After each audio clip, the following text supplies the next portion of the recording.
ദേ അടുത്തൊരു സ്വർണം കട്ട അമ്പലക്കള്ളനെ കൂടി പൊക്കിയിട്ടുണ്ട്.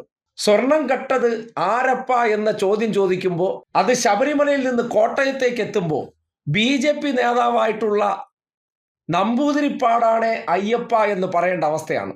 അങ്ങോട്ട് നോക്കിയേ. കോട്ടയം നീണ്ടൂർ ക്ഷേത്രത്തിൽ നിന്നും ദേവിയുടെ ആഭരണങ്ങൾ അടിച്ചുമാറ്റി എന്ന പരാതിയിൽ പോലീസ് അന്വേഷിച്ച് ചെന്നപ്പോൾ ആ ഭഗവാന്റെ സ്വർണം കട്ടത് 916 BJP-കാരൻ. വെറും BJP-കാരനല്ല, ഇക്കഴിഞ്ഞ തദ്ദേശ തെരഞ്ഞെടുപ്പിൽ BJP-ക്ക് വേണ്ടി മത്സരിച്ച സനൽ നമ്പൂതിരിപ്പാടെന്ന ഈ മഹാനാണ് സ്വർണം കട്ടിരിക്കുന്നത്. നോക്കണേ, ശബരിമലയിൽ സ്വർണം കട്ടത് തന്ത്രിയാണ്. ഏത് തന്ത്രി? BJP സംസ്ഥാന കമ്മിറ്റി നേതാവിന്റെ അളിയനായിട്ടുള്ള തന്ത്രി കണ്ഠരർ മോഹനരാണെങ്കിൽ അത് നേരെ നീണ്ടൂർ ക്ഷേത്രത്തിലേക്ക് എത്തുമ്പോൾ നമ്പൂതിരിപ്പാടാണ് അടിച്ചു മാറ്റിയിരിക്കുന്നത്. ഉണ്ണികൃഷ്ണൻ പോറ്റിയും കണ്ഠരര് മോഹനരും സനൽ നമ്പൂതിരിപ്പാടെല്ലാം നമ്മുടെ നാട്ടിൽ തെളിയിക്കുന്ന ഒരു കാര്യമുണ്ട്.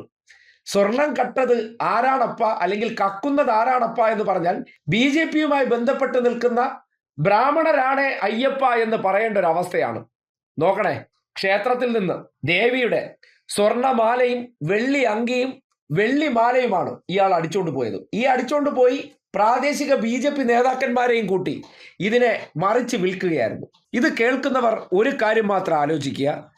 ഈ തന്ത്രിമാർ, നമ്പൂതിരിമാർ, പോറ്റിമാർ എന്നൊക്കെ പറയുന്നവർക്ക് കുറച്ചെങ്കിലും ആ വിഗ്രഹത്തിൽ ഭയമുണ്ടായിരുന്നെങ്കിൽ, അത് ശബരിമലയിലായിക്കോട്ടെ, ഇപ്പോൾ ഈ നീണ്ടൂരിലെ ക്ഷേത്രത്തിലേക്ക് എത്തുമ്പോൾ അകത്തിരിക്കുന്ന ദേവിയെ ഭയമുണ്ടെങ്കിൽ ഇവർ ആ സ്വർണം തൊടുമോ? ഇല്ലല്ലോ.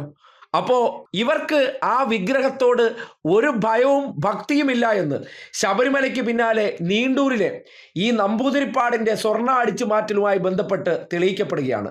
നമ്പൂതിരിപ്പാടന്മാർക്കും യോഗക്ഷേമ സഭ, അതായത് ബ്രാഹ്മണരുടെ സംഘടനയായിട്ടുള്ള യോഗക്ഷേമ സഭയെല്ലാം BJP-യുമായിട്ട് അടുത്ത ബന്ധം സൂക്ഷിക്കുന്നത് എന്തുകൊണ്ടാണ്? അമ്പലം കേന്ദ്രീകരിച്ച് ബ്രാഹ്മണന്മാരും തന്ത്രിമാരും നമ്പൂതിരിപ്പാടന്മാരെല്ലാം അടിച്ചുകൊണ്ട് വരുന്നതിന്റെ ഒരു വിഹിതം BJP-ക്കാർക്കാണ് നക്കാൻ കൊടുക്കുന്നു എന്നതിന്റെ തെളിവ് കൂടിയാണ് പുതിയ കോട്ടയത്തെ ഈ അമ്പലക്കൊള്ളയിലൂടെ തെളിയുന്നത്. പ്രതിയെ പോലീസ് കസ്റ്റഡിയിൽ എടുത്തിട്ടുണ്ട്. ഇതിനുശേഷം ഇയാളെ FIR രജിസ്റ്റർ ചെയ്ത് ഏറ്റുമാനൂർ പോലീസ് പൊക്കി നേരെ റിമാൻഡ് ചെയ്ത് അകത്തിട്ടിട്ടുണ്ട്. കഴിഞ്ഞ ദിവസം രാത്രിയാണ് നീണ്ടൂരിലെ മൂഴിക്കുളങ്ങര ഭഗവതി ക്ഷേത്രത്തിൽ ഈ മോഷണം അരങ്ങേറിയത്. മോഷണം പിറ്റേന്ന് രാവിലെയാണ് നാട്ടുകാർ അറിയുന്നത് അമ്പലത്തിലെ ദേവിയുടെ സ്വർണം അടിച്ചുകൊണ്ട് പോയി അത്രേ. അന്വേഷിച്ച് ചെന്നപ്പോ ഈ ക്ഷേത്രത്തിലെ തന്നെ എല്ലാ കാര്യങ്ങളിലും സജീവ ഇടപെടലും വിശ്വാസ സംരക്ഷകനുമായി പ്രവർത്തിച്ചിരുന്ന BJP-യുടെ പ്രധാനപ്പെട്ട നേതാവ് കൂടിയായിട്ടുള്ള സനൽ നമ്പൂതിരിപ്പാടാണ് അടിച്ചോണ്ട് പോയി എന്ന് കണ്ടെത്തിയിട്ടുള്ളത്. ഇതിൽ നിന്ന് നാട്ടിലെ ജനങ്ങൾ മനസ്സിലാക്കുക, കേരളത്തിലെ അമ്പലം വിഴുങ്ങികൾ ആരാണ്, ഭക്തി കച്ചവടക്കാരാണ്. എന്തിനേറെ പറയുന്നു, ശബരിമലയിലെ സ്വർണ്ണ അടിച്ചുകൊണ്ട് പോയ തന്ത്രിമാർ വരെ കേരളത്തിൽ ഏത് രാഷ്ട്രീയ പാർട്ടിയുമായിട്ട് സഹകരിക്കുന്നു എന്ന് പറഞ്ഞാൽ ഹിന്ദു എന്ന് പറയുകയും വിശ്വാസം എന്ന് പറയുകയും ഇത് രണ്ടിന്റെ പേരിലും ഈ നാട്ടിൽ ഭക്തിക്കൊള്ള നടത്തുന്നവർ BJP-ക്കാരാണെന്ന് തെളിയിക്കുന്നതാണ് ഈ തെരഞ്ഞെടുപ്പ് കാലഘട്ടത്തിൽ അയ്യപ്പൻ തന്നെ പുറത്തേക്ക് കൊണ്ടുവന്നിരിക്കുന്ന പുതിയ അമ്പലക്കൊള്ള എന്ന് പറയേണ്ടി വരികയാണ്.